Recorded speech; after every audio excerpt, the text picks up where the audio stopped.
మా వాళ్ళని ఎంటబడిపోతే నా టేట ఇడిచిపెట్టిపోయిండ్రట. తాపకో కండువా మార్చే లీడర్ల కథ గిట్లనే ఉంటది. అందుకే పార్టీ మారిన లీడర్ల పని పట్టాలన్నట్టు చేస్తుండ్రు కారు పార్టోళ్ళు.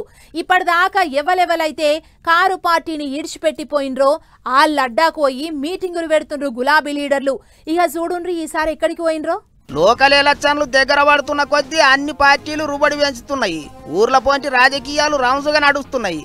అందరేమో గానీ కారు పార్టీ వాళ్ళు రోజుకో ఊరు సుడి పెడుతుండ్రు. పార్టీ మారిన ఎమ్మెల్యేల ఊర్లకు పోయి మీటింగులు పెట్టి జోరుగా ముచ్చట్లు చెప్తుండ్రు.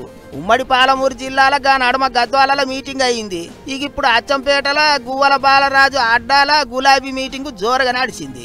ఆయనలో ఒక అపరిచితుడు ఉన్నాడు లోపల. పొద్దున రాము, సాయంత్రం రేము, రెండు మనుషులు ఒకటే మనిషిలో ఉన్నారు. పొద్దున ఒక తిరిగి మాట్లాడతాడు, సాయంత్రం ఒక తిరిగి మాట్లాడతాడు.